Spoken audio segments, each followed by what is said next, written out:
bawal ang kaitong sa langit. Anyway, so, first Sabbath sa 2026 mga kaisunan, no? We are so privileged na ginagawa mo tayo ngayon sa Ginoo, balay alam ko kung dito tayo ang atong lesson karon nga sa maduhang mga kaisunan. Ako lang siyang i-summarize kay alas 9:47 naman, so ano na lang tayo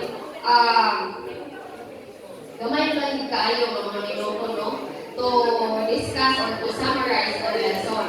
Sa dili pa mga kaisunan, naguluhan ang atuang lesson nito, naguluhan kayo persecuted but not forsaken, no? If possible, akong ginagyo na ato ang i-flash ang ato ang memory text kung na Bisaya, no? Sa Philippians 4:4. Kung sa dili pa ta magpadayon, ato inupo atong ulo alang sa pag-ampo. Amahan na akong nanakas kilatasan sa mga karamitan, kaya akong pagpasalamat amahan na ang imong balang espiritu nagatultol kanamo dili sa imong balay alampuanan. Aron kami makadayag diha kanimo kay ikaw gyud tapos nga daygon. Og daghang salamat amahan na wala minimo kapsis ang mga paghinahanglan. Og daghang salamat na ikaw nagig-uban kanamo o nagiguyod kanamo sa pagsimba karon. Amahan sa mo ang pagtuki or pag-summarize sa leksyon karon sinana muna sa labay na semana. Tagay kami kaalam amahan, tagay kami og iko mapagsabot o lagi na gayon na among masabtan o among kini kinabuhian ang mga mensahe ng mga gihatag sa matag usa kanamo. Amahan, daghang salamat sa dili kami tapos apan ang dugo ni Kristo nagtabon sa among mga kasalanan nga kami makasangkit sa imong ngalan tanan ang giampo sa ngalan ni Kristo nga among manluluwas. Amen. Okay. So mga kaigsuonan, dindot kaayo ang ato ang lesson, no? Ang memory text kanang it really summarizes the lesson, no? Ako basahan sa Bisaya mga kaigsuonan, managkalipay kamo sa Ginoo kanunay. Magaingon ako pag-usab, managkalipay kamo, no? So kung ato ning common na pwede siya na memory verse sa mga kabataan, di ba mga kaigsuonan? Common kayo yung memory verse, no? Sa ilang pagdagpo, pagdagpo, sa ilaha.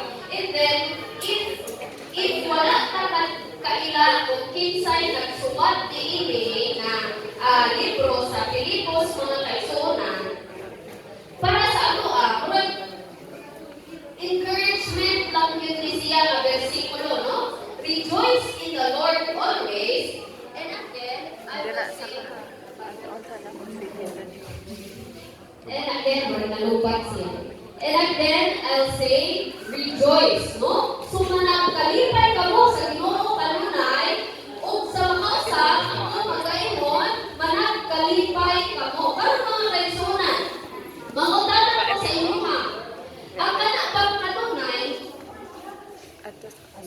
kanabang kanunay, na-involve ba diha ang panahon nga gisuwayan ka o gisakit ka? Na-involve ba na diha? Wala. No?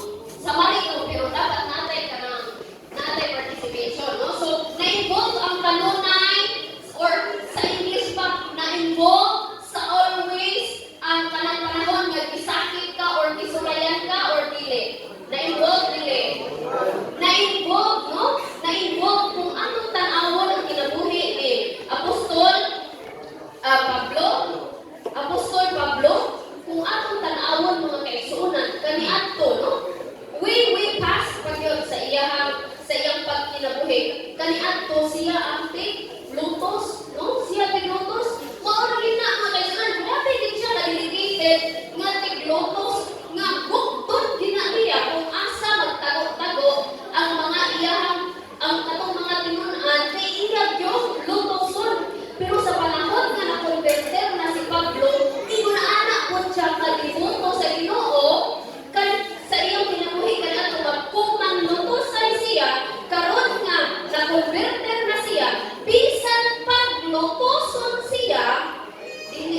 siya mo biyak sa Ginoo, no? So, nindot kaayo tan-awon ang kinabuhi ni Pablo, mga kaigsunan. Gusto na ako basahon diri sa ato ang further thought, mga kaigsunan.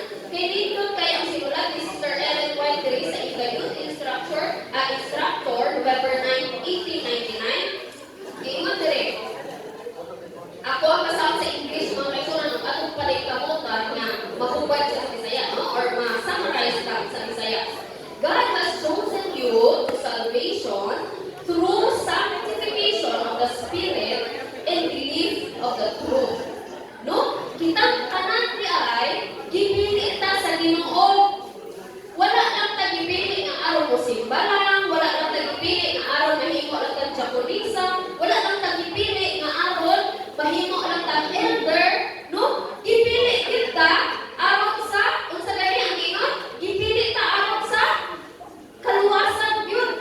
Mga kaigsunan, dako kaayo na, big deal kaayo na mapagpili, mga kaigsunan. Kanang ingon ka sa Ginoo, gipili ta kay gusto ko nga maluwas ka, no? Gipili ta kay gusto ko nga magkadto ka sa langit. No?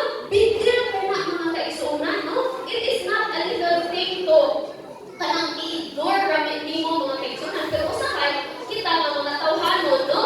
Kanang naanata sa sulod sa iglesia, pero masuwayan mo kita. Hindi man parehas ka, Pedro nga, ay ni Pablo rather nga, gapos yun siya, o ipriso yun siya, o daghan nga mga attempts nga, kuwaon ang iyahang, or utloon ang iyang kinabuhi, hindi man yun anak na pagsulay mga kaigsunan, pero ano nga po tayo pagsulay sa tuang kinabuhi. Pero, ipahinumdum sa Ginoo sa tuwa, sa sinulat ni Sister Ellen White, nga matag usa ka na to, gipili na niya alang sa kaluwasan. Pero wala na tapos diha. Ingon siya, I have chosen you to salvation through sanctification. Pinaagi sa pagkaputli. No? Mo na yung siya ba sa sanctification? Pagkaputli. Process of pagkaputli, no? So, through sanctification, dahil ang pamaagi sa Ginoo aron ma-sanctify ta sa gibuhat gani nila makuan kaganihang mga kaigsuonan, no? Kanang drama-drama.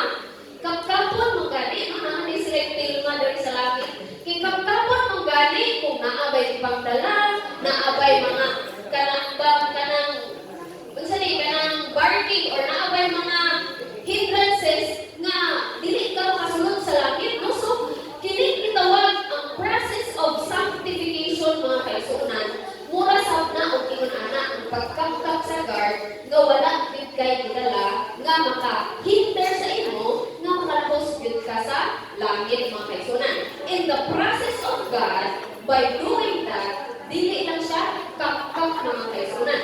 Hinlo gyud siya inside out, no? Hinluan gyud ka, mga kaigsuonan. Kung imong manotice sa kinabuhi ni Pablo, mga kaigsuonan, nga tani-adtong grabe gyud siya kamangtutusay, mga kaigsuonan. Iya pong na tagamtaman, no? Nakita ninyo kapag ka-convert niya, na tagamtaman pud niya tanang murag halos tanang klase sa paglutos, mga kaigsuonan, no? Kay nakita sa Ginoo nga naa sa iyang kasing-kasing nga angay gyud kubaon or angay gyud i-break si Pablo, mga kaigsuonan. Kay naa sa iyang kasing-kasing kaniadto ang kasuko, ang kalagot niya nga manglutos gyud siya og mga Christians, mga kaigsuonan. So, naagian na ni Pablo to purify him or to sanctify him. Nga tungkol sa kaniadtong mga pagbati o kinaiya nga naa sa iya gusto ko to kuwaon sa Ginoo, mga kaigsuonan. Ako pala yun ang sinulat ni Sister Ellen White, mga kaigsuonan. Happy to good. Therefore, stand fast. If you serve God faithfully, you will meet with prejudice and opposition. But do not become provoked when you suffer wrongfully. Do not retaliate. Hold fast your integrity in Jesus Christ. Set your face as a flint heavenward. Let others speak in their own words and pursue their own course of action. It is for you to press on in the meekness and lowliness of Christ. Mga kaigsuonan, bukat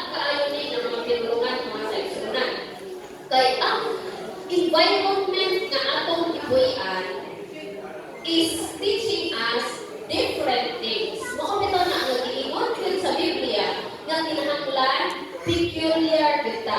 Lahi kita sa uban mga kaigsunan. Kay dali na rin kaayo. Easy din kaayo mga kaigsunan nga maligyas. Dahil mo maparihas data sa kalibutan mga kaigsunan. Dali na rin kaayo kay ang tinuluan, ang practices sa atong gipuy-an mao gyud dili man gyud sa kalibutan. Musa mga kaigsunan, lisod kaayo mamubarog, no? Lisod kaayo. Makaingon ka mga kaigsunan bisan sa ako pagkabatan-on mga kaigsunan. Lisod kaayo maingon nga dili lang ko mahigugma sa kwarta. No, lisod kaayo na mga kaigsunan. Lisod kaayo nga og makakupot na ka anang bahati, dili ka mohandom og kalibutanon. Lisod mga kaigsunan, labi na nga kana bang batan-on pagkadagdagan mo kay dreams or dagan kay naghandon sa imong kinabuhi. Lisod pod nga maingon ang Ginoo nga ayaw kamo pagpuyo o pagpundo dinhi sa kalibutan. Nga daghan kay tindog kay gi-offer ang kalibutan. Dayon ang naa sa una dreams lang gyud siya sa langit ba. No maingon na rin nga tindog gyud ang langit pero wala kita wala kita katagaptan, no? Compare mo mga kaigsunan sa kalibutan nga moadto ka sa New Zealand, yung ilang lugar dito, no? Kung naa kay kwarta, makabatong ka og bahati or sakyanan or mga pan, nindot po, no?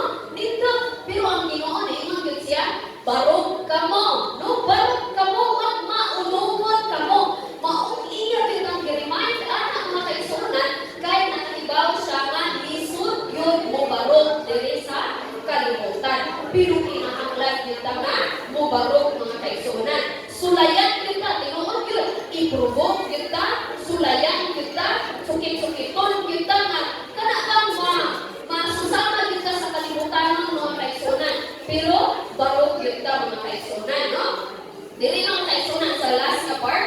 For every soul who is growing up in Christ, there will be times of earnest and long continued struggle. Mao gini reality sa usa ka Kristohanon mga kaigsunan. Nga kung maunungon gani ka o nagtubo gani ka diha ka Kristo, na ano'y panahon nga grabe yun nga pagsulay mga kaigsunan, no? Continued struggle yun. For the power of darkness are determined to oppose the way of advance. Mga kaigsunan, kung makita iya nga nagkigsuot ka kang Kristo, sulayon yun ka sa tanan nga bahin sa imong kinabuhi. Kay gusto yun ang kaaway nga dili yun ka makasumahimong suot ka Kristo. Realidad na mga kaigsunan. And the earlier we accept that, the earlier nga masabta nato nga naadila sa saktong adalan. So kung imong kinabuhi karon mga kaigsunan, puno og pagsulay. Kung imong kinabuhi karon, puno og delay, no? Ayaw pag-una-una, nagtibiyaan ka sa Ginoo. Pag-una-una, na naa ka sa saktong adalan, kay isulayan ka, no? Naa ka sa saktong adalan, kay isulayan ka. Kay dili limutang ang kaaway nga magkigsuot ka ka Kristo. Naaragid ka sa sakto nga gibarugan mga kaigsunan. Padayon lang yun. Padayon lang yun o barog. Padayon lang simba. Padayon lang ministeryo. Padayon lang pagpagamit sa Ginoo mga kaigsunan. Kay kanang-tanan nga pwede matandog sa yawa, kalibutan ng ranan, no? Sayaman ta usahay, pero kalibutan na. Ang importante ka to, langit nun yun mga kaigsunan, no? Langit nun yun. Kung sa pagtapos, kiingon din mga kaigsunan, for the path. But when we look to the cross of Christ for grace, we cannot fail. The promise of the Redeemer is, I will never leave thee, nor forsake thee. I am with you always, even unto the end of the world. Mga kaigsunan, barog kita mga kaigsunan. Pusa, ingon kaya sa ato ang memory text sa Pilipos 4:4, no? Rejoice in the Lord always. No? Kung na-exam na wala na pasaran, rejoice in the Lord always. No? Iswayan lang ka. Barog lang kinapon. Kung na-di person na wala, di mo na kuha. Rejoice in the Lord always. Barog lang kinapon. Kahit iswayan lang ka. Dili na, maoy, ending mga kaigsunan. No? Una-una to permit ang ending sa matag usa nato kanang makapakasunod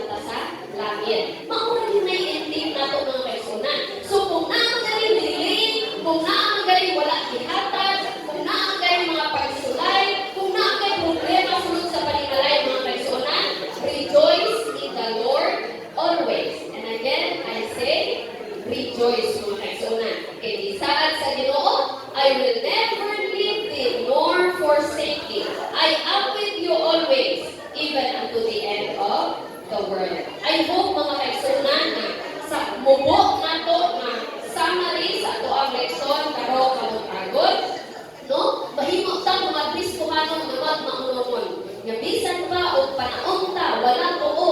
Dili pa sa babaw sa ubos, panahon ta o mga pagsulay, panahon ta mga tentasyon, maunumon gyud ta sa Ginoo kay mauna ang iyang handog sa atoa. Dili na to kalimtan na usa lang ang ato ang ending.